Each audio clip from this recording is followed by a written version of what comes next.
Fala pessoal, tudo bem? Dando sequência ao nosso podcast, o podcast da NextBiz, né? O nosso querido Luan que está aqui, né? Que é o nosso convidado residente, né? Ele agora vai participar com a gente em todos aí que ele tiver disponível, né? E hoje nós vamos falar um pouco sobre, continuando na linha de falar de empreendedorismo, inovação, nós vamos conversar hoje sobre Open Banking, Fintech, com o Luciano Albuquerque. O Luciano, ele é o sócio da Ápice Capital. Ele fez um MBA em Londres, né, Luciano? É isso? Exato. E trabalha no mercado financeiro aí há um bom tempo. Ele está na vanguarda desse processo de inovação, ele tem algumas ações sendo feitas, promovidas nesse sentido, né? E ele vai bater um papo aqui com a gente, né? Agora, um pouco antes da gente começar o podcast, a gente estava falando aqui de assuntos de interesse comum. Nós já descobrimos que o Luciano e o Luan, eles têm o monobloco e o gosto pelo carnaval de rua em comum, e a gente vai tentar achar o que mais a gente pode ter aqui. O Luciano é um amigo meu de bastante tempo, né? Eu tive a oportunidade e a honra de ter ele trabalhando comigo em Brasília, na minha segunda passagem em Brasília, quando ele aceitou meu convite para morar em Brasília, né? Ele estava voltando de Londres, né? E até para falar agora sobre o que eu ia dizer a respeito do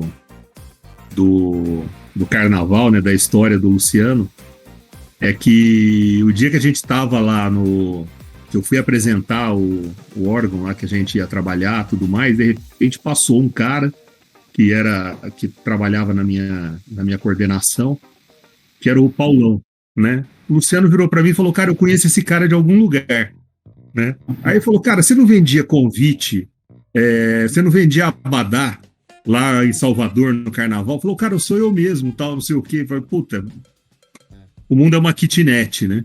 O mundo é uma kitnet. Ele ficava gripado durante o carnaval, né? Impressionante. E ele pedia dispensa na época do carnaval porque ele estava gripado. Caramba. Ai, cara. É uma figura. Betão, sempre um grande prazer estar aqui.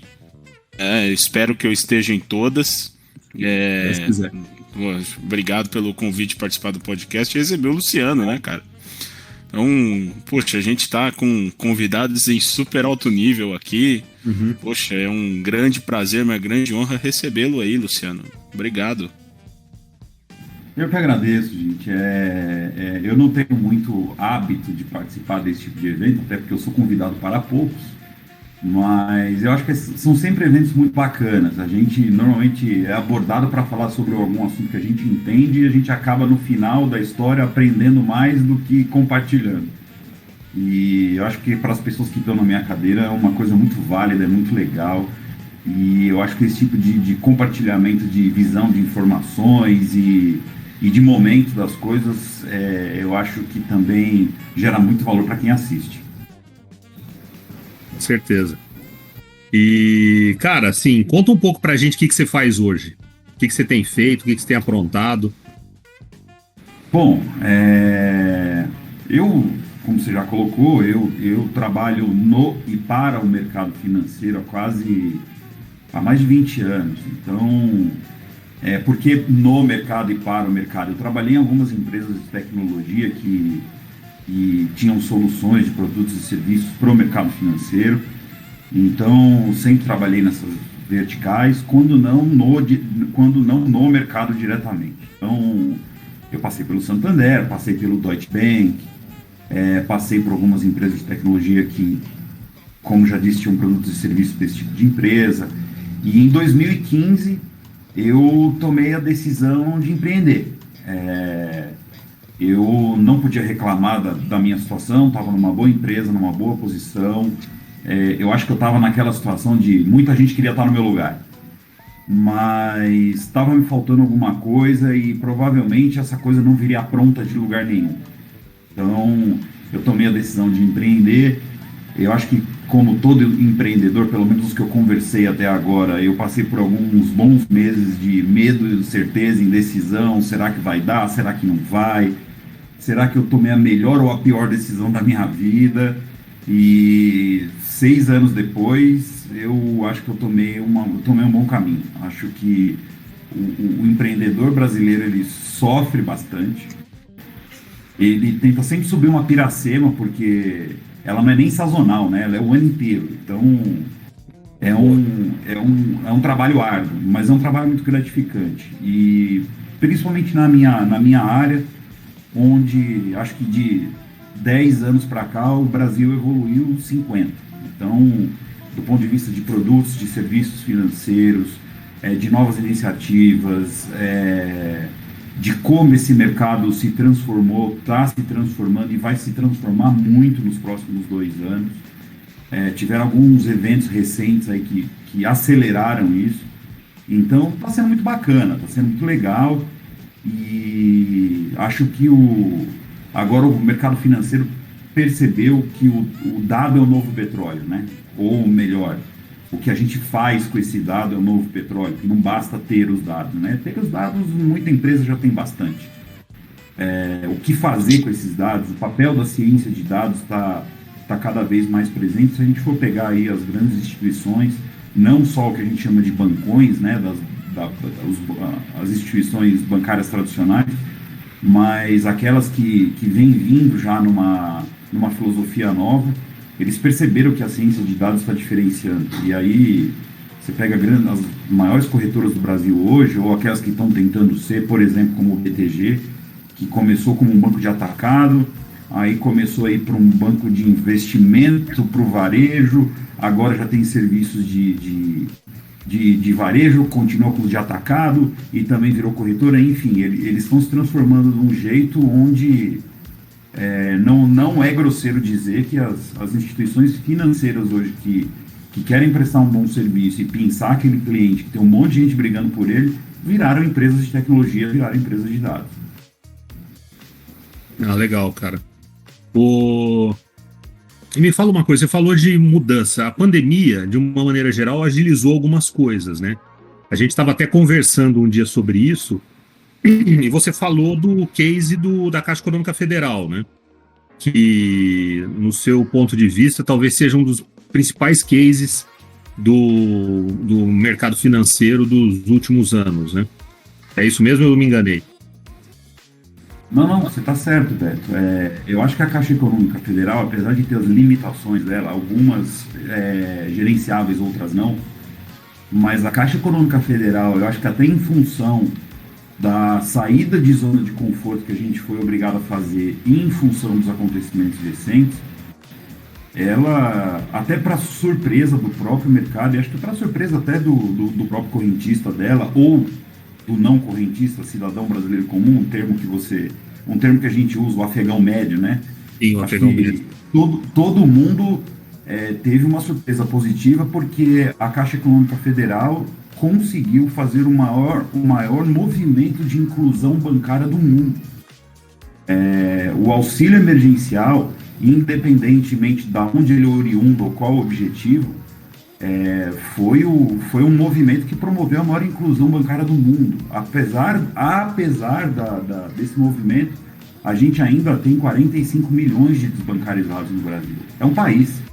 Então, a gente tem um país dentro do outro. Um que tem acesso a serviços financeiros, outro que não tem. E por mais que o auxílio emergencial não seja uma iniciativa de inclusão bancária direta, indiretamente ela promoveu isso e acabou trazendo pro banco, vamos dizer assim, pessoas que até nunca tiveram tato com isso. E através do celular. O que é mais impressionante, porque a gente tem 45 milhões de desbancarizados no país, mas eu acho que vocês não conhecem ninguém que não tenha um celular com internet, e eu acho que, querendo ou não, a gente deve isso ao WhatsApp e ao voyeurismo digital do brasileiro. Todo mundo já estava tecnicamente preparado para isso. Uhum. Assim, até pouco tempo atrás eu me comunicava com a minha secretária aqui por bilhete. Eu deixava um bilhete para ela, deixava outro para mim, assim. Agora não, a gente se fala por WhatsApp. Então, assim, ela já estava tecnicamente preparada para ser inclusa bancariamente falando. Ela só não quis. eu sempre paguei ela em cash, em dinheiro, sempre deixava o dinheiro para ela aqui e tá tudo bem. Às vezes esquecia, pagava na outra semana, porque a gente já está acostumado a não usar o dinheiro cash, a usar o dinheiro físico, papel. Aconteceu que ela foi uma das pessoas afetadas por essa iniciativa e ela ama o Pix, é impressionante. Ela foi atingida por 2 meteoros de uma vez só. Ela foi atingida pelo meteoro da inclusão bancária, da inclusão financeira, e ela foi atingida pelo meteoro do Pix, que na minha visão foi uma manobra genial do Banco Central, aproveitando aí a marola do que a gente teve da pandemia, para forçar um cenário que já estava tentando ser colocado há algum tempo, mas o lobby das grandes instituições estava tentando atrasar isso ao máximo, porque o Pix é a pedra fundamental do Open Bank. E acabou que isso nasceu, prematuro ou não, mas nasceu. E isso teve uma adesão muito positiva. Está crescendo bem, né? Tá crescendo bem. Eu, durante a pandemia agora, acho que como todos nós, né, estava um pouco ocioso, eu resolvi entrar num MBA completamente fora da minha área. Eu fiz um MBA de inovação e tendência. Não sabia muito o que esperar disso, comecei a fazer. Me surpreendi, porque tinha muita coisa lá que eu sinceramente não conhecia. E o meu trabalho de conclusão de curso foi justamente esse. Qual foi o impacto do Pix no sistema financeiro brasileiro? O Pix ele é mais uma filosofia até do que uma ferramenta, né? A gente enxerga a ferramenta, mas existe toda uma filosofia por trás, né, do uso dele. Sim, e digo mais. O estágio que o Pix está hoje, e ele tem um roadmap muito maior pela frente, a gente pode entrar até nisso se você quiser, mas hoje ele basicamente é a transferência de recursos entre A e B.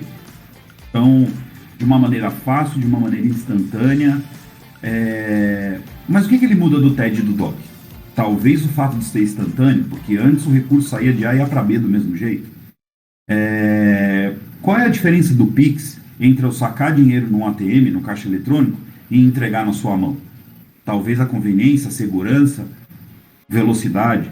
Qual que é a grande diferença em 1980 de eu ter que ir no banco, preencher um formulário de DOC, para depois de 4 dias esse dinheiro ser transferido, por exemplo, para o Luan, que está lá em Rio Preto? Celeridade, conveniência. Então tem algumas diferenças que não fazem parte da transação em si. O dinheiro continua saindo de A indo para B. A questão que o Pix caiu na graça das pessoas, mais ou menos da mesma maneira que, por exemplo, a mensageria instantânea caiu. Seja via WhatsApp, via Telegram, via MMS, né, que a gente usa pouco no Brasil, mas nos Estados Unidos ainda se usa bastante. Então, assim, acho que a mensagem é: quanto mais conveniente, disponível e confiável eu sou, mais adesão eu vou ter. E eu acho que isso é uma hora bacana. A sensação que eu tenho é que a grande tendência, a grande inovação para os próximos anos é encurtar distâncias. Ao invés de ter vários intermediários, eu acredito que no sistema financeiro isso tem acontecido também, né? Ao invés de você toma dinheiro de uma pessoa, o banco toma, aplica esse dinheiro para pegar esse dinheiro e emprestar para terceiro, né? Então, assim, eu acredito que essas intermediações que existem hoje, elas vão ficar mais curtas, né? Eu acho que os produtos e serviços, em função até da conveniência, eles estão cada vez mais aproximando pessoas, origem e destino. Então vamos fazer aqui uma comparação e, cara, vocês estão convidados a criticar essa comparação, até porque eu acho que ela é para isso mesmo. Napster. O Napster foi um dos primeiros peer-to-peers que existiu. Eu acho que para quem for assistir aí, talvez até tenha nascido depois do Napster, mas o Napster nada mais era do que uma plataforma onde você tinha troca de arquivos, 99,9% MP3, ou seja, o escambo de músicas, onde você tinha arquivos descentralizados, onde você podia baixar no seu computador, também de maneira descentralizada. Então, você pegava um pedacinho do arquivo de cada um, o Napster juntava e baixava a sua música no seu celular, no seu computador. Ok. O Napster, ele veio justamente dar um bypass na indústria fonográfica. As pessoas não queriam mais comprar um disco inteiro por causa de uma música. pessoas não queriam comprar eu lembro que tinha aqueles box com CDs, que vinha 4, 5 CDs às vezes de uma banda, e acho que aqui todo mundo pode gostar de parte do trabalho de uma banda, não precisa gostar necessariamente dela inteira. E o Napster trouxe isso. Olha, eu vou te trazer o conteúdo que você quer. E óbvio, tem aí também o apelo da pirataria, né? Que isso tinha custo zero e tal. Mas assim, indo na parte romântica da coisa, o Napster trouxe para as pessoas a capacidade de ter só o que elas queriam. Então hoje, quanto tempo que eu não me lembro, para ser honesto, quanto tempo o Napster morreu? Deve fazer uns 15 anos. Daí para mais, eu acho. Daí para mais. Qual é a diferença desse mesmo ponto de vista romântico entre o Napster e o Pix? Teoricamente, assim, tecnologicamente não tem. Assim, eu acho que romanticamente não tem, o conceito é mais ou menos o mesmo. Acho que do ponto de vista de tecnologia, hoje, cara, antes a gente levava por uma conexão de escada, sei lá, 10 minutos para baixar uma música. Eu lembro que eu deixava, às vezes, sei lá, eu queria 15, 20 músicas lá que eu escolhi no Napster, eu ia dormir e deixava o meu computador ligado no modem à noite, que contava só um pulso de telefone. Exato. E ele ficava a noite inteira baixando aquelas 20 músicas lá. Hoje você abre um Spotify, hoje você abre um Amazon Music, você abre um Deezer, qualquer coisa assim, você tem lá, sei lá, acho que a Amazon dá 2 milhões de músicas gratuitas, o Spotify coloca anúncios, sei lá, cada um tem o seu modelo de negócio. Mas assim, você tem alguns milhões de músicas em cima de uma conexão móvel que a gente não tinha fixa até pouquíssimo tempo atrás. Eu já assinei banda larga de 500K na minha casa, de 1 mega, de 2 mega. Então, isso faz muito tempo? Não, isso não faz muito tempo. A gente está falando talvez de algo até mais recente que o Napster. Sim. Então, eu acho que a evolução da tecnologia, a inovação e a invenção, né, que pelo menos do meu ponto de vista são coisas diferentes. A inovação, você faz a mesma coisa de um jeito melhor, diferente, mais eficiente, mais barato, uma série de variáveis. A invenção é aquilo que ninguém pensou ainda. Mas eu acho que isso não dá para desconectar de tecnologia, porque a tecnologia fomenta demais esse tipo de coisa. E hoje seria impossível você ter hoje não, há 15 anos seria impossível você ter um Netflix trafegando 4K com uma banda larga, entre aspas, de 1 mega, 2 mega. O que indiretamente a tecnologia não viabilizou? O dado móvel viabilizou. Então, o mercado financeiro está se locupletando disso, tá pegando um jacaré nessa onda e está criando produtos e serviços que, justamente aí fazendo um link com o começo do comentário, está aproximando as pessoas por necessidade, por conveniência, e está levando para elas esse romantismo de disponibilidade de produto e serviço. Eu queria comentar esse ponto aí com um lance muito interessante, né? E como as coisas têm convergência no discurso. Poxa, eu costumo dar palestras, né, sobre inovação, e eu tenho muito base de um livro do Bill Gates chamado The Road Ahead, não sei se vocês já leram, de 1995, onde ele já fazia, né, diversas previsões, entre aspas, falando sobre, no futuro a gente vai conseguir dar pause na programação ao vivo, você tem TV on demand. Então, a época dele, ele conseguia falar sobre essas coisas, e para algumas pessoas, né, são uns sustos, né, ao ler o livro hoje, um livro em 1995, e nos teletransportando para lá, vocês se lembram muito bem como é que a gente consumia mídia, né, como é que a gente consumia esse tipo de conteúdo. Concordo com praticamente todos os pontos aí que você colocou, Luciano, e para enriquecer isso, né, eu não acredito, eu coloco invenção e inovação em hipóteses diferentes, porque para mim, usando até emprestado aqui uma definição do professor lá de gestão de inovação na USP, invenção é diferente de inovação, porque a inovação está ligada a mercado, está ligada a você colocar em prática e resolver algo, né? Seja ela disruptiva ou incremental, né? E a invenção é aquilo, poxa, ninguém saiu voando no 14 bis aí. Você já voou no 14 bis, Beto? Eu acho que você também não deve ter voado, né, Luciano? Então, assim, a gente voa em algo que, poxa, não tira o mérito do inventor, mas invenção é uma coisa. Inovação, por essa ótica, é colocar em prática. E, cara, é muito engraçado, porque sem a gente se conhecer, a gente tem a mesma base de pensamento, a gente tem a mesma linha de raciocínio. Também vejo isso muito presente aqui no dia a dia, né? Hoje, eu trabalho com a Associação Brasileira de Fintechs, muito próximo a eles aqui, né? Com alguns membros, participei lá dos últimos eventos aí também dessa associação. E o legal é o seguinte, né? No começo você fala, poxa, você vê lá, Nubank, pô, tem dinossauros dentro do Nubank lá, com cada dinossauro tem o nome de um banco grande. Assim, vejo assim, né? Hoje, o presidente do Bacen participando do FinTouch. E aí você fala, poxa, o que está acontecendo na verdade? Tem um protecionismo dos grandes bancos com relação, por exemplo, ao Pix, que tiveram por muito tempo por conta de uma estrutura que eles não estavam talvez preparados para inovar, por serem grandes. Estão promovendo, por exemplo, Itaú comprou a Zup, né? A Zup Innovation. Que movimento foi esse? Foi um movimento de Open Innovation, né? Como grandes empresas. Acabei de sair de um painel na semana passada, onde a discussão central foi essa: como grandes empresas tradicionais conseguem promover inovação. E aí, levando isso para a nossa discussão central aqui dentro do segmento financeiro, até queria que você contribuísse com a sua visão, Luciano.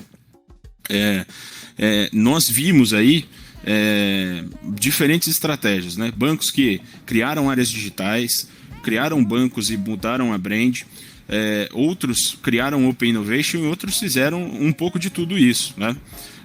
Para poder participar disso. E a gente vê hoje o Bacen vindo junto com essa turma, porque na verdade cara, eu preciso deles, né? Eu não posso ficar de fora desse movimento, não tem nem como ficar de fora. Eu queria entender essa visão aí entre fintechs, grandes fintechs que têm o poder de transformar o mercado, que vem transformando o mercado, com as mesmas necessidades, mas o jeito de fazer é diferente, né? Como você falou, eu continuo transferindo dinheiro de A para B, mas eu mudei totalmente o processo porque o meu contexto também é diferente e o comportamento humano também é diferente. Então, como é que esses grandes conglomerados financeiros estão se integrando, né, nessa visão e como é que você vê isso daqui para frente? Só uma observação antes de você continuar. Eu sempre tive a sensação de que o sistema financeiro brasileiro, em termos de... Na época que se falava em informática, que o pessoal trabalhava com grandes mainframes, até começar a entrar com computação, com computador pessoal e tudo mais, a gente tinha a sensação, mesmo quando você ia para fora, que o sistema financeiro aqui, ele estava evoluindo muito bem nesse quesito. Ele estava sempre à frente, por exemplo, de quando você ia para fora do Brasil, a sensação que dava é que a estrutura que era oferecida pelo sistema financeiro aqui para o correntista era melhor do que lá fora. A sensação que eu tenho hoje, e aí vocês podem me dizer se eu estou errado nessa minha observação, é que parece que os bancões eles perderam um pouco do timing do negócio. Eu acho que, não sei se eles acreditaram muito na força do lobby deles, mas existem coisas que são inevitáveis, né? Assim, vai ter que acontecer. Como o Luan estava contando, o Itaú comprou a Zup, o Bradesco montou o Next, o Safra está montando um banco, mas meio que saíram correndo atrás de Nubank, de Original, de outros, do C6 e outros bancos que apareceram aí. O Brasil, ele sempre foi muito vanguardista do ponto de vista de tecnologia bancária. Mas a principal razão não é porque o brasileiro acorda todo dia louco para ser bom em sistema financeiro. A gente tem um negócio aqui que a gente é muito bom e que eu arrisco dizer que é um dos melhores do mundo, que chama fraude. Então a gente sempre teve aquele cachorro correndo atrás do rabo, o vírus e antivírus, a dor de cabeça e o Tilenol. Então, assim, a gente sempre teve que brigar contra isso. E, querendo ou não, acho que a gente está numa fase, ultimamente, de jogar tudo em cima de inovação e tecnologia. Inovação e tecnologia vai resolver tudo. Não, ela não vai resolver nada. O que vai resolver é a aplicação de tecnologia e inovação em cima de conceitos. E para mim os conceitos não mudaram. There's no free lunch. Não existe banco querendo tomar prejuízo. Não existe instituição financeira ou qualquer tipo de instituição capitalista que não vise o lucro. Então, eu acho que a tecnologia e a inovação, elas são, assim, catalisadores desse processo, mas eles não são solucionadores de absolutamente nada.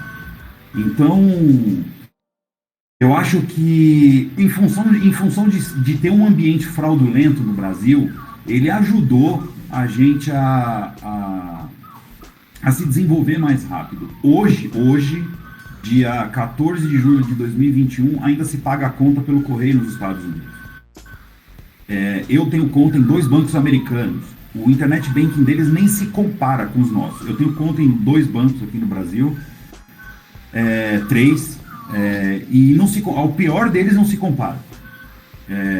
Posso abrir para vocês. Eu tenho conta no Itaú, tenho conta no Original e tenho conta no C6. Não se compara. Assim, e eu tenho conta em 2 bancos grandes nos Estados Unidos. Então, assim, eles não estão nem no rabo desse foguete aí, a ponto de serem comparados com a nossa evolução, baseado no que o nosso sistema financeiro tem a oferecer hoje. Então, a gente já saiu na frente, não por motivos muito samaritanos, mas saiu. E estivemos na frente e estamos na frente por enquanto. Você vê os grandes eventos em outubro, agora eu tenho para a Alemanha, se tudo der certo, né? Porque tá um pouco difícil de predizer as coisas, mas se tudo der certo em outubro, novembro, começo de novembro, eu vou para a Alemanha participar de 2 eventos justamente sobre a evolução de produtos e serviços do sistema financeiro brasileiro. E, assim, é um evento onde a maioria das pessoas que vão participar dos painéis são do Brasil, porque a gente, nesse ponto, tem bastante coisa para dividir com Europa e Estados Unidos. E aí, já fazendo um gancho na pergunta do Luan, eu acho que esses bancos, eles chegaram num ponto onde os reguladores estavam controlados, o mercado estava controlado, os 4 ou 5 concorrentes que a gente tinha almoçavam sempre juntos, então era um ambiente, era o que eu chamo de CNTP, condições normais de temperatura e pressão. Céu de brigadeiro, estava tudo bem. Até que chegaram os bancos digitais, que são nativamente digitais. E isso a gente, querendo ou não, deve ao Joesley Batista. Porque ele foi, querendo ou não, o cara que comprou essa briga primeiro. Ele pegou o banco JBS e transformou no banco original. Então, o banco original veio, não tinha agência. E agora, se eu precisar resolver um problema... Então, ele criou um questionamento social que vai além do questionamento financeiro, a ponto de fazer com que as pessoas tivessem um pouco de ótica para isso. Não, peraí. E isso começou a incomodar demais a bancarização tradicional.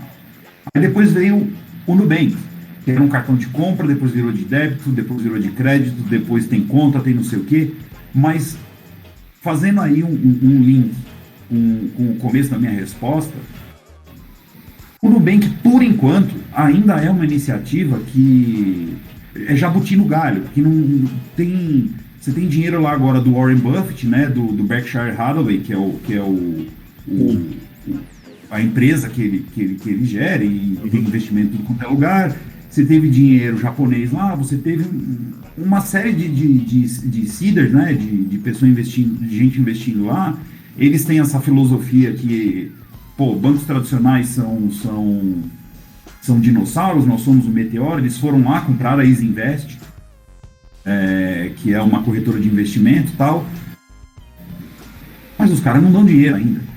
E na minha visão, eles ainda têm, eles dão certas derrapadas. Por exemplo, esse negócio da Anitta, o tiro saiu pela culatra, né? Sem trocadilhos, mas assim, foi um negócio altamente questionável.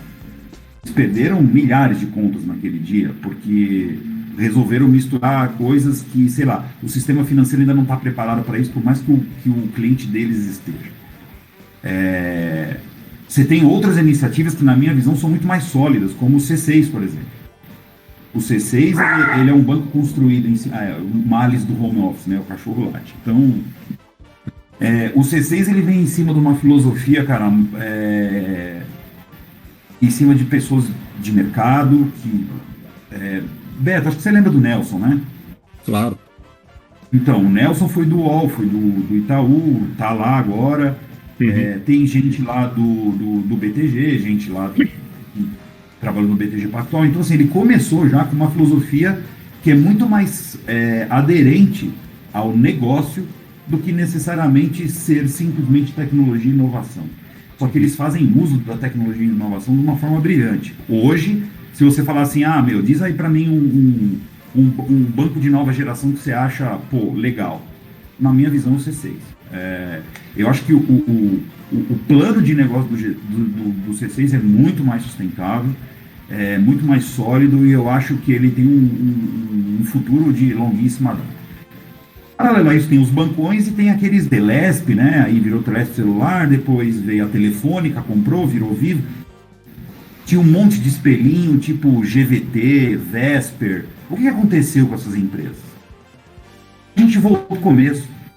A gente tem hoje, Claro, que é Embratel, Vivo, que era a Telefônica, tem Oi e, cara, meia dúzia de empresas regionais. E essas empresas hoje são empresas de broadcasting, né? Do ponto de vista do serviço. Eles entregam TV, eles entregam dado, entregam voz, entregam serviço corporativo, entregam cloud, entregam uma porrada de coisas, eles estão quase virando integradores de vez.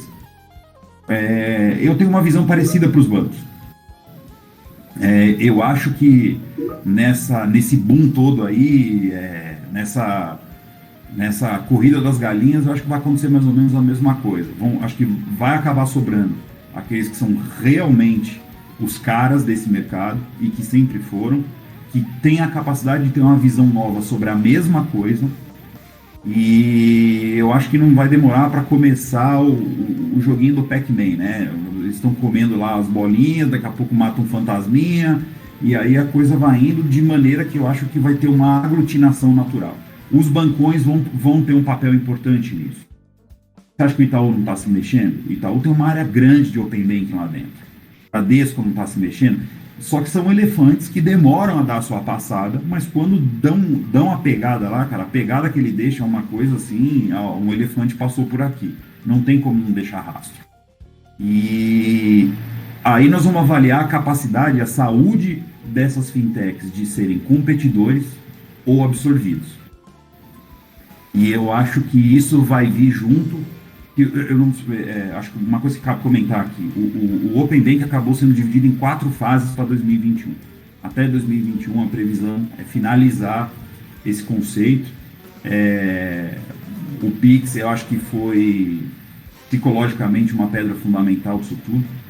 E eu acho que a hora que a gente acabar de fazer a implementação do Open Bank no Brasil, aí eu acho que vai começar esse processo onde a gente vai separar os homens dos meninos, quem continua e quem fica pelo meio do caminho. Legal. Cara, falando em Open Banking, já que você entrou no assunto, explica pra gente o que vai mudar do que nós temos hoje para o Open Banking. Porque você já falou também, a gente conversando em outra situação, né, e você falou no começo da nossa conversa aqui, que o novo petróleo são os dados, as informações, né? Ou seja, as empresas que detêm mais informações, elas vão acabar sendo fundamental nessa transição, nesse modelo novo de fazer do mercado financeiro, né? É isso mesmo?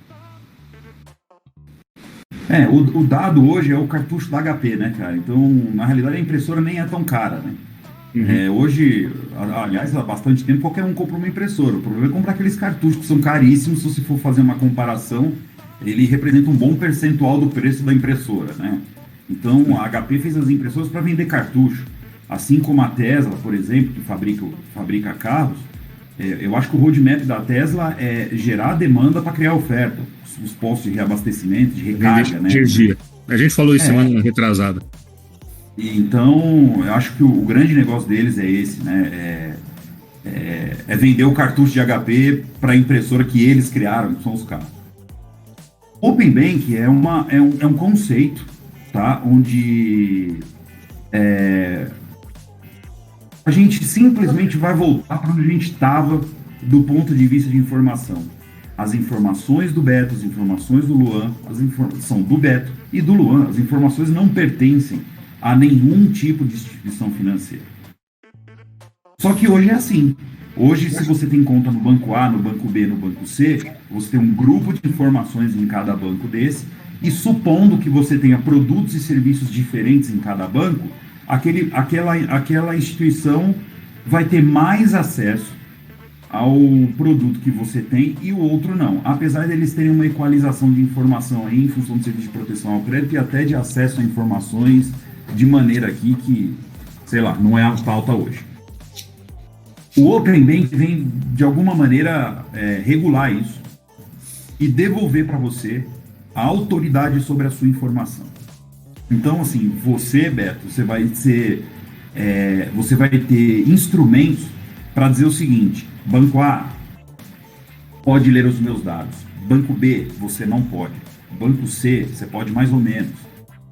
Isso quando for conveniente para você. Então, vamos supor que você tem um financiamento imobiliário.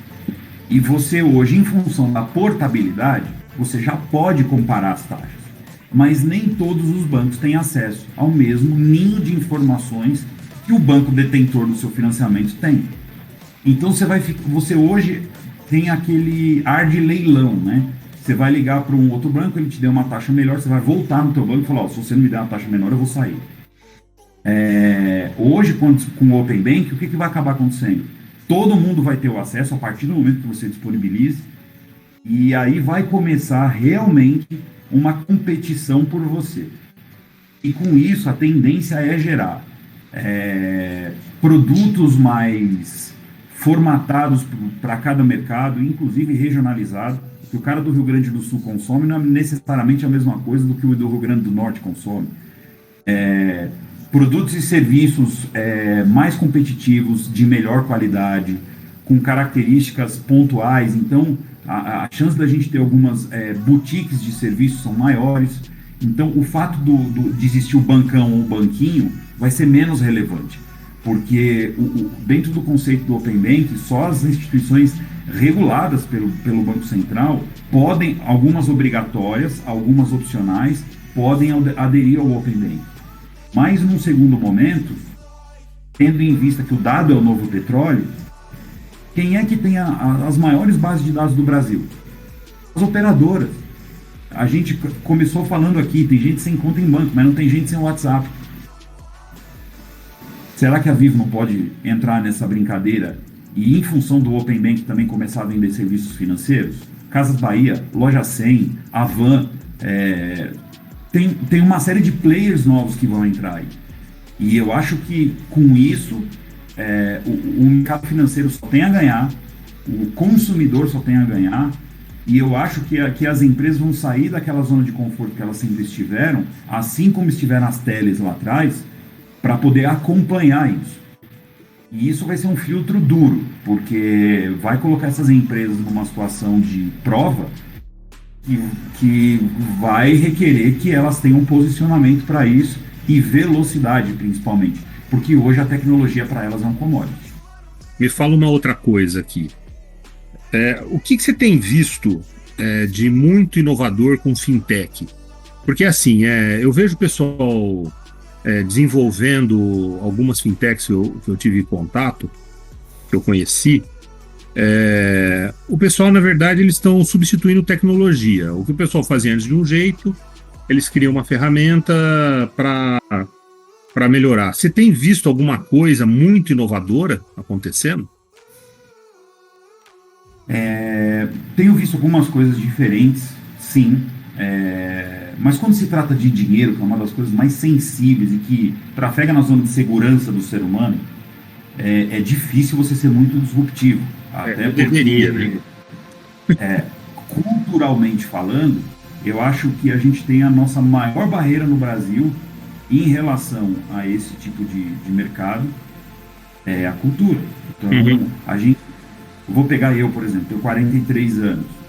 Eu não vivi isso no dia a dia com o calor que meu pai viveu. Mas a gente, na década de 80, tinha 70, 80% de inflação ao mês, overnight. E em 92 o Fernando Collor abriu o mercado. Logo depois veio o Plano Real. Aí o Fernando Collor importou aqueles carros russos lá, os Ladas. A gente tem celular, smartphone hoje e anda de BMW, de Mercedes, de não sei o quê, muito em função dessa abertura de mercado lá atrás. Com certeza. Não estou defendendo nem o Collor nem o Lada, mas assim, foi um passo importante que a gente tem hoje. Uhum. Mas não adianta romantizar aquilo que ainda faz parte da base da segurança do ser humano, e que não tem muito segredo. As pessoas querem ganhar dinheiro, criar patrimônio, pagar suas contas, se divertir, enfim, usar o dinheiro como ferramenta. E infelizmente isso não tá disseminado no brasileiro da forma como eu gostaria. Eu sou um entusiasta da educação financeira. Eu acho que a gente podia muito bem tirar algumas matérias do ensino fundamental e médio e colocar a educação financeira desde o início. Em Singapura, crianças de 6 anos têm educação financeira. Óbvio, ninguém está ensinando eles a calcular juro composto, mas assim, dentro de uma atmosfera lúdica, se ensina educação financeira, direitos e deveres, contas e tal, para crianças. O que eu acho que está sendo feito hoje de mais diferente, digamos assim, e que eu acho ainda que a barreira é cultural, é o peer-to-peer de investimentos e oportunidades, o que a gente chama hoje de investimentos alternativos. Então, eu vou dar exemplos aqui. Existe uma empresa que chama Blocks. Tá? O que a Blocks faz? A Blocks, ela fomenta negócios, ela enxerga oportunidades, pode ser com precatório, pode ser numa indústria que quer crescer, numa marca que quer ser lançada, e ela faz toda uma análise técnica em cima daquilo para dar uma luz verde ou vermelha. Ó, isso aqui é um bom negócio. E aí o que ela faz? Ela sai fazendo funding. Só que ela sai fazendo funding com uma roupa de produto financeiro. Então e ele cria uma cortina de fumaça para isso. Então a Blocks tem lá, por exemplo, investimento na expansão de uma fazenda não sei aonde aí, e ele te paga 15% ao ano. Se você for avaliar hoje, 15% ao ano, a gente está falando de mais ou menos 350% do CDI, que é a taxa de empréstimo entre os bancos. É um bom negócio. É um negócio avaliado tecnicamente por pessoas capazes para fazer isso, regulado pelo órgão que é responsável por isso. Aí eu te pergunto, quantas pessoas você conhece e topariam fazer isso? Todas gostam, os números são ótimos, mas quantas topam? Uhum. Poucas. Por quê? Porque o negócio é ruim, é mal feito, é pirâmide, existem alguns termos hoje em dia que são meio comuns para dizer que é o seguinte: olha, se não é o que eu estou acostumado, não presta. Uhum. É um negócio super saudável, um negócio super legal, feito de uma maneira diferente e que corrói todo o sistema de custos do ponto de vista de investidor. Aquele resultado que você tem de uma aplicação tradicional, ele é uma ponta de pirâmide. O próprio sistema se deu conta de ficar com a maior parte dos lucros. É esse tipo de empresa como a Blocks, como a Hearst, que é uma empresa que faz isso também, ele está voltando lá, sei lá, 40 minutos atrás da nossa conversa. Ele está juntando o interessado com a oportunidade. Cortando alguns steps disso, com a mesma segurança, credibilidade, enfim, de uma maneira diferente, onde eu posso entregar para o interessado um resultado melhor. E isso é um caminho sem volta. As securitizadoras hoje em dia estão fazendo isso. Então, antes você só achava investimento em banco. Quer dizer, antes investimento era ágio de carro, linha de telefone, poupança. Hoje a gente tem mais de 3 mil fundos sendo geridos no Brasil. Então, poupança, na minha visão, não é nem investimento. Quando alguém fala de poupança, para mim, eu falo assim, nossa, um telefone fixo, sabe? Assim, para mim é um negócio inconcebível você ter dinheiro na poupança. E você tem aí os investimentos tradicionais, que são normalmente oriundos de bancos. As corretoras agora começaram a ter um pouco mais de conforto no colo do investidor, porque eu acho que a XP foi um dos principais responsáveis por isso, né? Popularizou o investimento no Brasil, abriu a estrada aí, asfaltou a estrada para outras instituições e iniciativas, e agora tem essas, onde a gente pode chamar, grosso modo, de um peer-to-peer de investimento, que aliás já existe, tá? Existem algumas plataformas que você pode, por exemplo, prestar dinheiro para o Joãozinho, tem um intermediário que cobra um pouco, te dá toda a assistência jurídica caso o Joãozinho apresente uma inadimplência. Isso já é um negócio de risco maior, mas assim, todo retorno está atrelado ao risco que você corre. Claro. Se você acha que é muito ardido, é muito apimentado para você, você pode dar um passo para trás e, por exemplo, para produtos como o da Hut, como o da Blocos. Se ainda assim está muito apimentado para você, você ainda vai voltar para o mercado financeiro tradicional. Mas eu acho que é como toda cultura, cara, você mudar a cultura de um grupo, né, seja principalmente ainda mais de um país inteiro, é muito complicado. Então a gente vai levar um tempo para isso ter para as pessoas mais ou menos a mesma percepção que as corretoras têm hoje. Só que,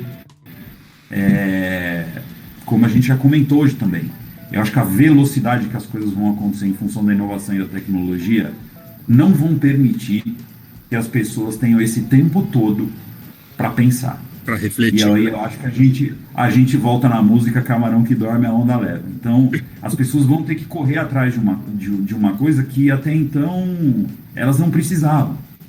E aí eu acho que isso é a favor dos bancões, né? É o termo que a gente está usando aqui, porque eles vão ter um gap de tempo maior para manter esse cliente lá dentro. Mas eu acho que, cara, tudo isso aqui que a gente está falando, eu estou falando de 2025, tá? Acho que 2025 a gente já vai estar investindo em produtos de investimento das Casas Bahia, tá? Não estou exagerando, não. Aí a gente tem rumores, né? Se criam rumores. Por exemplo, o mercado cripto, né? Tem muito... Bitcoin é para lavar dinheiro. Bitcoin é perigoso. Você nunca viu ninguém lavar dinheiro em dólar? Acharam 50 milhões de reais num apartamento em Salvador. São reais, gente, a moeda corrente do Brasil. Então, assim, não é o cenário A ou B que ele é melhor ou pior do ponto de vista de segurança. O cenário A ou B, ele serve ou não serve para você. Assim como o refrigerante que você escolhe, o suco que você escolhe, a comida que você come. Você tem que entender qual é aquele cenário, ter capacidade para avaliar aquele cenário, se unir a alguém que saiba avaliar por você e que seja da sua confiança, e entender se aquilo lá está aderente ao que você julga confortável como investidor. Não adianta eu apresentar para você um baita produto, um baita serviço que tira o seu sono. O que você ganha no investimento, você gasta de remédio para dormir. Não faz nenhum sentido. E aí eu acho que a nossa curva de aprendizado e a curva cultural, ela é o maior divisor de água. Mas se a gente for olhar para a experiência do Pix, que é simples, né? A gente continua fazendo a mesma coisa, mas de uma maneira melhor, mas a curva de adoção do Pix foi um negócio assim, cara, abrupto. E não esquecendo que o Pix veio durante uma pandemia. A pessoa não podia ir lá conversar com o gerente do banco. Ela de casa teve que se virar com aquilo, e no caso dos desbancarizados, foram bancarizados da noite para o dia. Sim. E hoje descobriram que tem agência no celular. Essa questão do Pix é uma coisa engraçada, cara, porque eu e a minha esposa, Manu, nós temos uma moça que a gente sempre ajuda, né, que tá sempre no semáforo e tal, e esses dias atrás falou, olha, a gente tá apertado hoje, não dá, tal, não sei o quê. Fala, eu aceito o Pix, né? Eu tava sem dinheiro, né, na carteira, não, pode mandar Pix também, não sei o quê, tal. Então é uma coisa muito engraçada isso, mas você tocou num ponto, cara, que na conversa que nós tivemos com o Henrique Campos, da Starlink, né, eu e o Luan, a gente falou que é a questão da educação, né, a gente acaba sempre rodando, né, a gente tem sempre ressalvas em relação à questão educacional no Brasil, né, esse problema, por exemplo, eu concordo com você. A gente tem uma certa arrogância aqui de falar que o americano é ignorante, ele não conhece o mundo. Cara, ele conhece o que precisa, né? O que é importante para ele. E aqui a gente precisa começar a aprender a fazer isso, né? A questão da educação financeira é uma coisa que realmente deveria ser ensinado desde pequeno. Assim, as crianças deveriam ter acesso a isso. Porque isso ajuda muito no desenvolvimento, na inovação, no empreendedorismo. Você cria pessoas que não ficam preocupadas em vender o almoço para comprar janta, né? Assim, Beto, são dados oficiais, tá? Deixa eu pegar uma coisa que caiu aqui. 80% dos americanos não têm passaporte. Isso quer dizer que dos americanos que já saíram de lá, representa 20% da população. Mas aí, cara, você já conversou com um americano sobre isso? Ele vai te responder assim: aqui eu tenho gelo, praia, montanha, eu tenho um mar de cada lado, com 2 nomes diferentes, eu tenho deserto, eu tenho todo tipo de cenário natural aqui,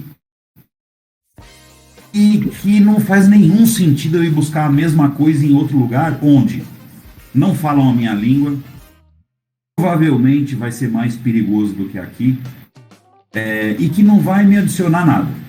Eu, Luciano, isso é uma opinião minha, eu acho que isso é um pouco limítrofe, sabe? É um raciocínio meio limitado. Eu acho que todo lugar diferente, não importa se é melhor ou pior, ele tem alguma coisa para te ensinar, que sejam as histórias que você vai contar. Mas pergunta para um americano adulto quais são os direitos e deveres dele e as principais emendas da Constituição americana. Ele sabe. Então, ele como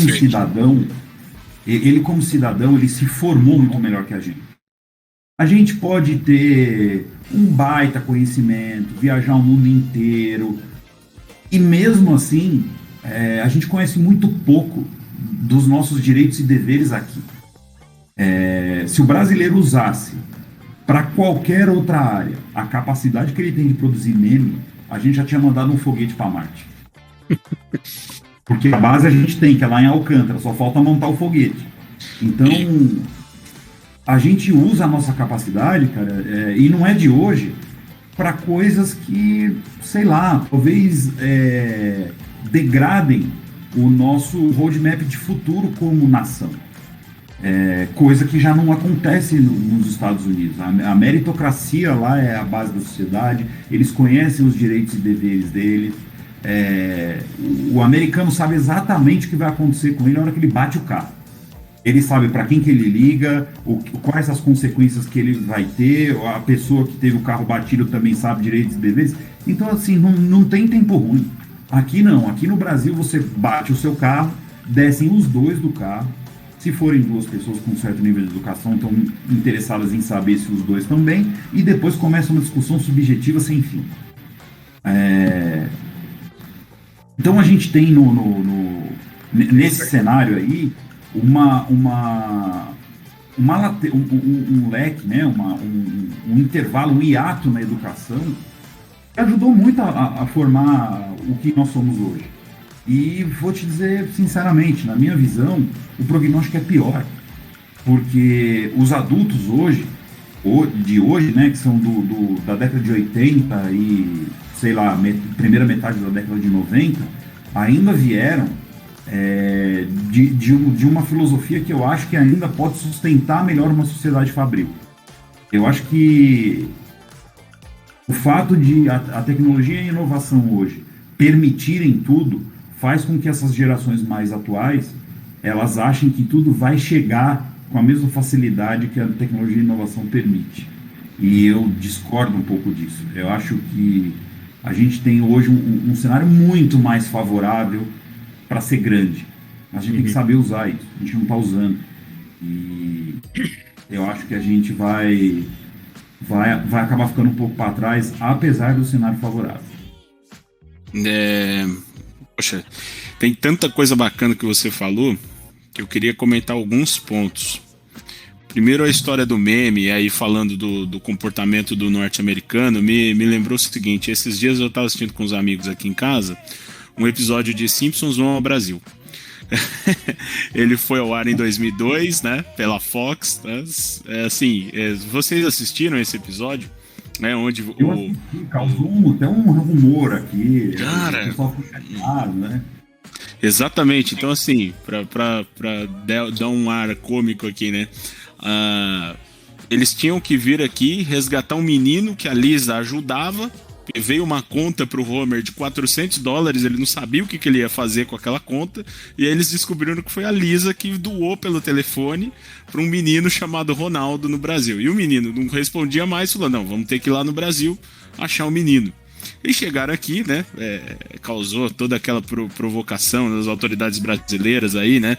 Os ratos saíam da favela coloridos porque falavam que o governo pintava cada casinha de uma cor para esconder a pobreza, para dar uma disfarçada, né?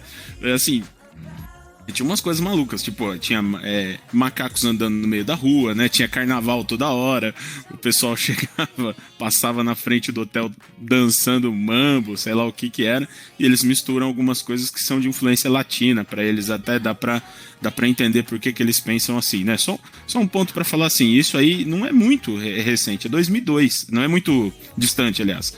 A gente tá falando de 2002, cara. Então, assim, veja só, né? Como é que tá? Lógico que tem a hipérbole aí do desenho, porque o desenho é baseado em sátira e tudo mais, mas dá para ter uma ideia do que os caras conseguem, através do humor, falar aquilo que eles pensam, né? A gente sabe muito bem que isso acontece. Então esse é um ponto que eu queria lembrar, assim, né? Falar, caramba, né? Como é que os caras lá há não tão pouco tempo nos enxergavam, e acho que hoje sempre vai ter esse gap aí temporal, né? Sobre como nós nos enxergamos e como os outros nos enxergam. E aí, falando sobre essa questão que você pontuou, Luciano, da educação, né? Eu acho aqui, Beto, que talvez nosso podcast, se ele falasse sobre, fosse um podcast education, ia caber muito bem, porque em todas as discussões que nós tivemos, né? Essa é a segunda discussão, né? Mas nós tivemos várias conversas, né? Falando nisso, 100% das discussões, o tema educação é comum. Porque nós sempre voltamos no ponto da educação para qualquer coisa. Educação de base, educação financeira, educação com viés de convergência tecnológica, com entendimento de onde nós estamos, para onde nós vamos, né? Eu também costumo brincar com isso. A questão do mineiro, Dom Covim, Oncotô e Proncovô. A localização do brasileiro na situação mundial. Fala, cara, peraí, onde é que nós estamos aqui? Esse critério também é interessante, porque às vezes a gente tem microbolhas e a gente, assim, a galera não sabe nem o que está acontecendo. Aí fala, poxa, tem um fluxo imenso de informação, um fluxo imenso hoje de disponibilidade com toda a tecnologia de telecomunicações que avançou durante esses anos, mas como é que as pessoas estão consumindo isso? Tem, assim, jovens que ficam aí o dia inteiro no TikTok. O que ele aprende lá? Eu não tô criticando ninguém aqui, eu até brinco com os meus amigos aqui, faço dancinha no TikTok e tudo mais, mas a questão é a seguinte, você vê até as grandes marcas, grandes empresas estão incentivando seus colaboradores a colocarem conteúdo lá. Porque o cara que tá lá, o jovem que tá lá, ele não quer sair de lá. Ele quer consumir aquilo e, vez ou outra, vem alguma coisa que transporta ele para uma outra realidade. Mas as pessoas vivem cada um na sua. E às vezes eu acho que falta isso também, esse ponto da educação, de trazer a provocação de saber onde você tá. Você pode ir para qualquer sala, você pode entrar na sua bolha, você pode... Agora, que você tem que ter a noção de onde você está e com quem que você está interagindo, traz essa provocação para a gente evoluir, né? Senão a gente não tem um critério de comparação e fala, onde eu tô tá bom. Para quem sai de casa e não sabe onde chegar, qualquer lugar é lugar, não é?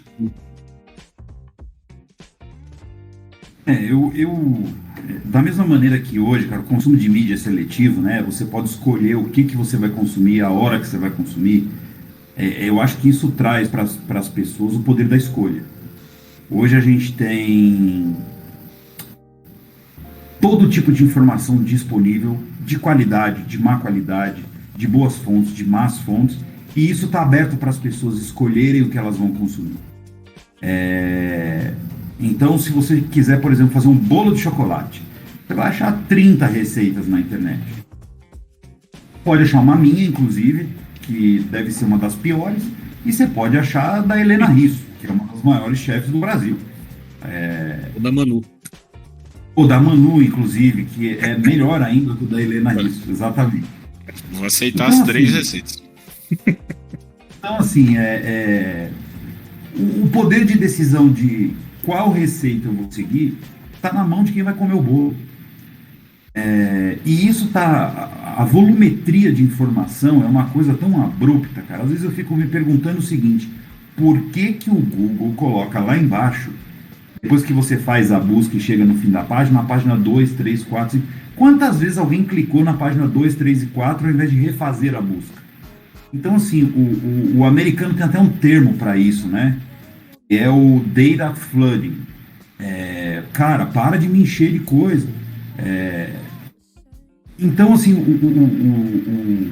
o filtro da informação hoje, ele não é só uma questão de escolha, é uma questão necessária, porque você pode consumir o mesmo critério que você está procurando de diferentes fontes diferentes, de diferentes fontes, e essas diferentes fontes, ainda por cima, serem todas ruins. Então, aí você pega esse pessoal com mais audiência na internet, esses influencers e tal, eu vejo pelo meu mercado, tá?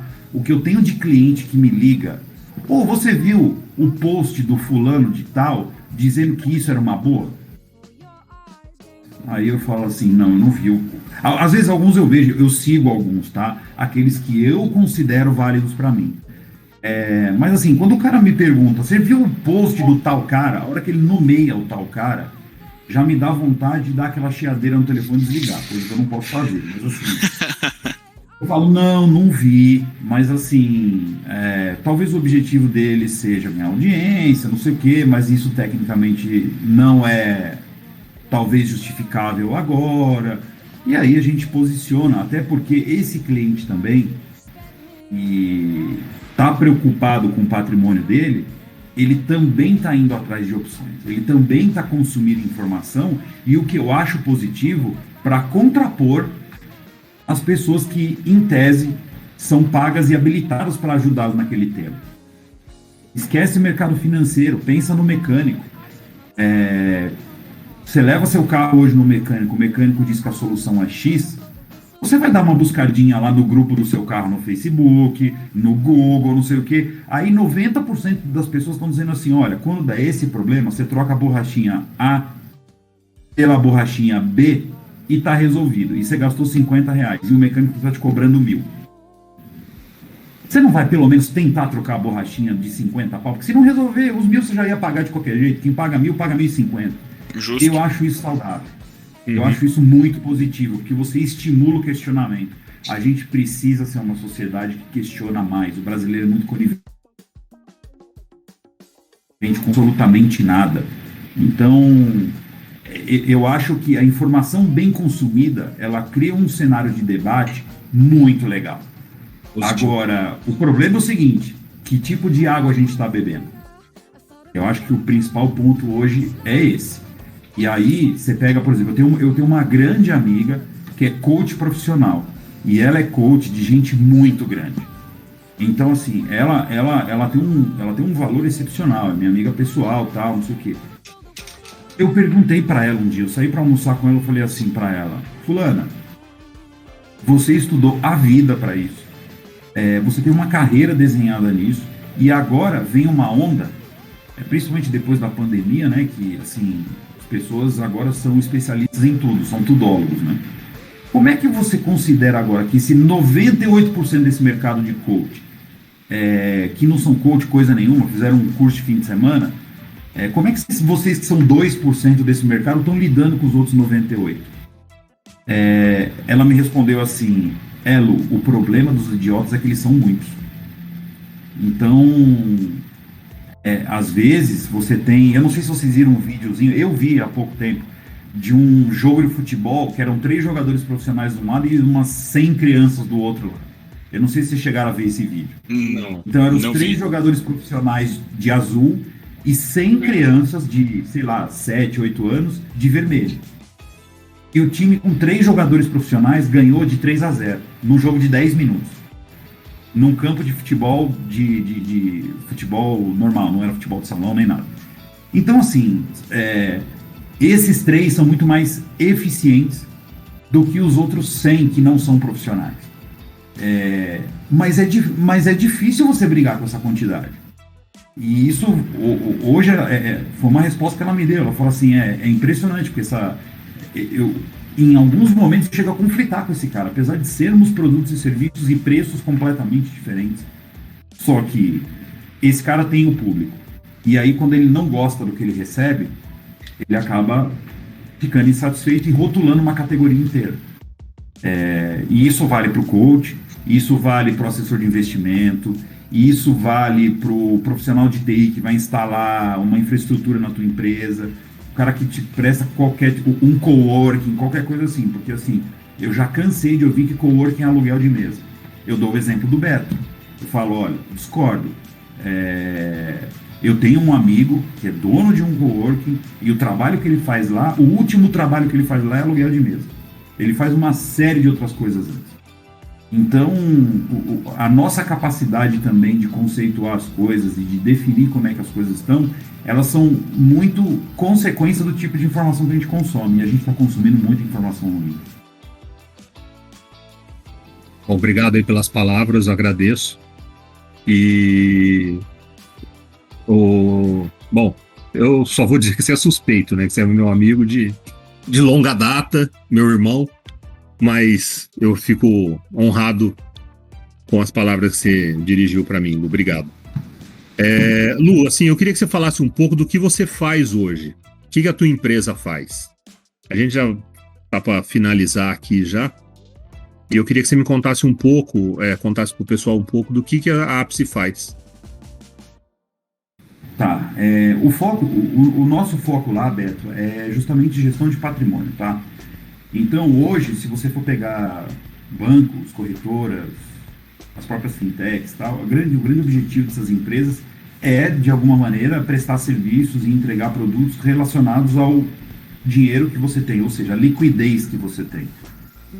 Um grande banco ou qualquer corretora não está preocupado com os imóveis que você tem, bens duráveis como carro, planejamento sucessório, proteção legal, inteligência tributária, investimento no exterior.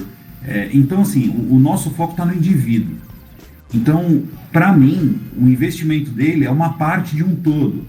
Por isso que a gestão de patrimônio é muito diferente da gestão de ativos.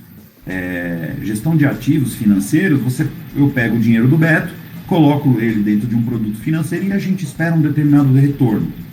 Só que eu não estou levando em consideração todo o resto da sua vida e do seu patrimônio para saber se aquele é o melhor momento, o melhor prazo, o melhor tipo de investimento para você. Normalmente essas empresas se baseiam em prazo, liquidez, retorno, risco, tal, que é o que a gente chama de KIC, né? O Know Your Customer, que é um procedimento obrigatório pelo Banco Central. O perfil do investidor é aquele que você preenche lá quando você vai fazer um investimento, que aquilo lá é obrigatório.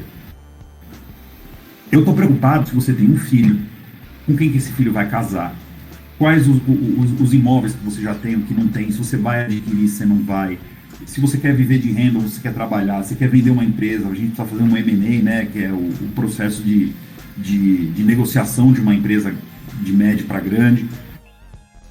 Então, assim, a nossa visão lá é em cima do indivíduo, onde a parte de investimento é só um dos pilares que sustenta esse indivíduo, e no final do dia, qual que é o grande objetivo? É criar longevidade patrimonial. Então, assim, como é que eu protejo o seu patrimônio, como é que eu rentabilizo, como é que eu coloco ele debaixo de uma estrutura fiscal, tributária, legal e financeira, que ela venha se convergir para o seu interesse, para o seu cenário, e que eu possa fazer esse bolo crescer e, de preferência, que ele seja repassado para gerações posteriores. Que aí é onde entra o planejamento sucessório. Tem gente que tem filhos, tem gente que não tem gente que tem casamento, não tem. Então vai depender muito do caso a caso. Mas, então, assim, de todos os clientes que eu não tenho nenhum, não é modo de dizer, eu não tenho nenhum que tenha o mesmo, o mesmo cenário do outro. Eles podem ter perfis parecidos, mas são cenários diferentes. Porque uma variável que muda para um pode ser que mude todo o meu planejamento fiscal, tributário, financeiro, legal, para manter aquela pessoa patrimonialmente protegida. Não, legal, cara. Basicamente é isso. Não, muito bacana.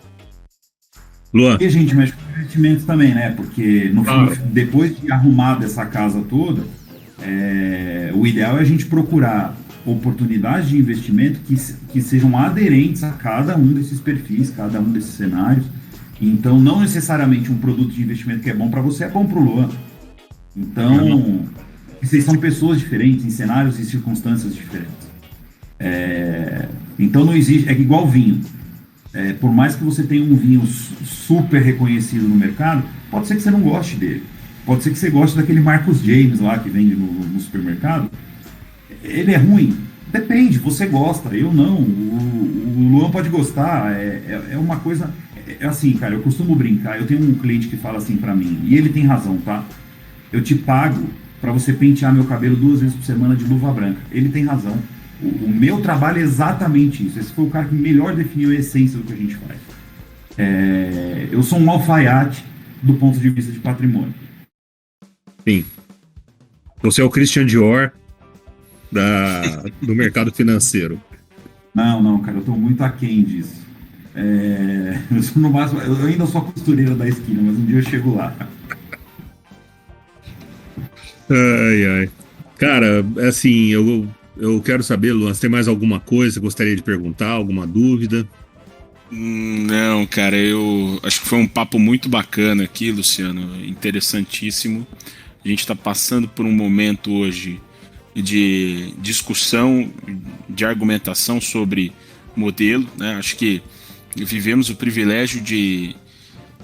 Até vejo o seguinte, né? Era a era que nós estamos vivendo, estou vendo tudo se transformar. Porque vejo que o espaço entre uma transformação e outra é cada vez menor. Tá? Então eu vejo a velocidade. E o nosso papel aqui também, fruto desse podcast, é levar essa informação e esse questionamento também para o nosso ouvinte, ou para quem está nos assistindo também aí nas plataformas, aí no YouTube, por exemplo, que comecem a pensar e se questionar se estão acompanhando de maneira com que aproveitem da melhor maneira possível para cada um, né, dentro daquilo que necessita essa transformação, né, esse conteúdo. E o que você traz aqui para nós é extremamente relevante, né? Então acho que um ouvinte aqui que não sabia nada, né, e você jogou uma luz sobre isso, e quem já sabia ficou ainda mais informado. Então, obrigado por dar luz, aí jogar uma luz nesse caminho e ajudar a construir aí junto com o Next Biz Podcast essa jornada aí de aprendizado aí conjunto, né? Então, queria agradecer isso e essa oportunidade de bater esse papo contigo. Luan, foi um prazer. Como o Beto já disse, nós somos amigos de longa data e acho que isso não requer muito comentário, mas foi um prazer te conhecer. Eu acho que o mais interessante desse modelo que a gente fez hoje é a gente poder trocar as ideias, ter um bate-papo aberto, com uma linguagem. Eu procurei ter uma linguagem o mais social possível, evitei ao máximo termos técnicos. Se eventualmente usei algum aí que ficou em dúvida, vocês me avisam, a gente define, responde as pessoas que tiverem dúvida, mas eu procurei até usar analogias aqui muito corriqueiras, então com as telecomunicações, com o carro do mecânico e tal, para que justamente as pessoas vejam que, por mais que a gente esteja num caminho aceleradíssimo de transformação, onde, de novo, a tecnologia e a inovação são o tijolo e o cimento disso tudo, querendo ou não, se a gente olhar por cima, os conceitos eles são muito parecidos com os conceitos primários desses negócios que são, alguns até seculares. Então, acho que foi muito legal, cara, deu pra gente bater um papo bom, dividir bastante coisa. E eu acho que daqui a um tempo, cara, as pessoas que nasceram, principalmente depois do ano 2000, vão ouvir aquela frase do JK: não, eu fiz 50 anos em 5. Capaz que essas pessoas ainda chamem ele de preguiçoso. Porque acho que a coisa vai agora numa velocidade alta. Excelente. Não, maravilha. Cara, Lu, bom, os dois são Lu, né? Esse que é o pior de tudo, né? Mas enfim, Luciano, cara, você sabe da minha admiração por você, né? O meu carinho. E eu quero te agradecer por, cara, por disponibilizar seu tempo aqui. Você sabe disso, a gente já conversou isso algumas vezes. A gente aqui no interior, né? A gente tem uma carência muito grande de informações, né? A gente acaba ficando, às vezes, vulnerável a pessoas que trazem informações truncadas aqui pra gente, né? Acabam se aproveitando disso, né? De uma certa oportunidade que tem aqui no coisa para vender situações ou informações que não são condizentes com o que está acontecendo realmente no mercado de maneira profissional, de maneira produtiva. A questão dos coaches que você falou, né? Eu sou um crítico muito grande de evento que leva coach quântico, né? Eu acho que é um atraso. Isso aqui a gente vê, o pessoal aqui em Rio Preto, às vezes, patrocinando eventos. Felizmente, agora a pandemia também ajudou nisso, pararam, né, de fazer isso, mas eu acho que a nossa intenção, desde o primeiro episódio, é tentar trazer informação de qualidade. Você contribuiu com a gente de maneira espetacular. Cara, sim, eu sou muito grato, mais uma vez, pela oportunidade, pelo seu tempo que você dedicou aqui pra gente. Tá bom? Imagina, isso foi um investimento para todos nós, inclusive para mim. Obrigado, Lu. Gente, obrigado pela audiência aí. Espero que vocês tenham gostado. E vamos ver se a gente consegue manter o nível, porque os dois primeiros foram muito bons, né, Luan? Cara, os dois primeiros foram sensacionais, né?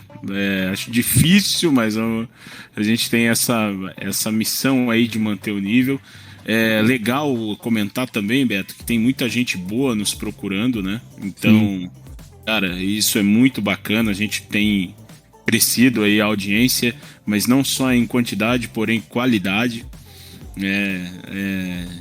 Obrigado por mais uma vez por poder fazer parte desse movimento aqui. E é isso, gente. Então, interajam conosco nas redes. Vamos deixar nossos perfis aí, o perfil do Luciano também, o meu perfil e o do Beto. Mandem no inbox, assim, eu responderei à medida do possível também, né? Cada um aqui também tem o seu dia a dia, mas a gente vai respondendo e vai interagindo para poder deixar o podcast cada vez melhor aí para vocês, né? É isso. É isso aí. Gente, muito obrigado e até a próxima. Um grande abraço para todos. Eu que agradeço. Obrigado. Tchau, um abraço. Valeu, Betão. Valeu, Luciano. Um grande abraço. Tchau, gente.